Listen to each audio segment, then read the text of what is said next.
ठंडी हवा चल रही थी। नदी के ऊपर हल्का सा धुआं था। कोई कदमों की आवाज उसके पीछे पीछे चल रही है। रवि जितना आगे बढ़ता है माहौल उतना भारी लगता है। पुरानी दीवारों पर चाकू से बने निशान, सीढ़ियों पर बचा हुआ लाल रंग जैसे किसी ने जल्दी में मिटाया हो। गांव के लोगों की बातें याद आती है। सैमसंग हट पर देर रात मत जाना, वहां लोग गायब हो जाते।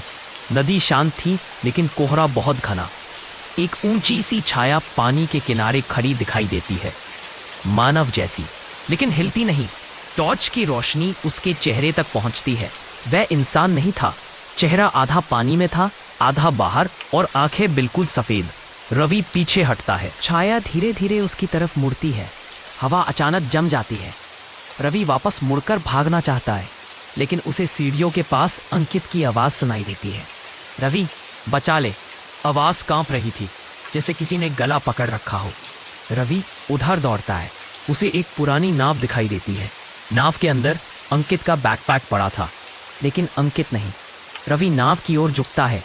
अचानक पानी उबलने लगता है, जैसे किसी ने जोर से हिलाया हो। नाव खुद ब खुद किनारे से दूर सरकने लगती है। रवि डर कर पीछे कूदता है। पानी से कोई बहुत भारी चीज निकलने की कोशिश करती है, पर दिखती नहीं। बस आवाज आती है, गुर। भागते भागते रवि घाट के ऊपर पहुंच जाता है। वहां एक बूढ़ा साधु झोपड़ी में दिया जलाए बैठा था। साधु कहता है, तू भी उसे ढूंढ रहा है? रवि हिलता है, मेरा दोस्त गायब है। साधु कहता है, इस घाट पर एक आत्मा नहीं, एक श्राप है जहां पानी में डूबे लोगों की आत्माएं चैन नहीं पाती। जो भी रात में यहां आता है उन्हें पानी की ओर खींच लेती है। रवि कांप उठता है। साधु एक पुराना लाल धागा देता है और कहता है, अगर तेरा दोस्त जिंदा है तो नदी के पास ही होगा। रवि फिर नीचे जाता है। धीरे धीरे कोहरा हट रहा था। उसे किसी के खांसने की आवाज आती है। वह दौड़ता है। अंकित एक पेड़ के पास पड़ा था, बेहोश और घायल। अंकित के हाथ पैर पानी की ओर खींचते हुए निशान बताते थे कि वह कुछ से बचकर भागा था। रवि उसे उठाता है और ले जाने लगता है, लेकिन पीछे से भारी कदमों की आवाज आती है। कोहरा हिल रहा था। वही लंबी सफेद आंखों वाली छाया उनके पास आ रही थी। रवि धागा बाहर निकालकर टॉर्च के सामने रखता है। धागा चमक उठता है और छाया पीछे हटने लगती है। नदी से तेज हवा उठती है, पत्ते उड़ते हैं और छाया कोहरे में गायब हो जाती है।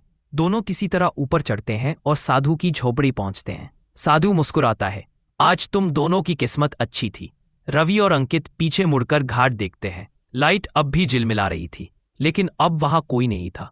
दोनों बिना पीछे देखे वहां से भागते हैं। रास्ता पूरा शांत, लेकिन वो सफेद परछाई अभी भी किसी की तलाश में नदी के पार इंतजार में है।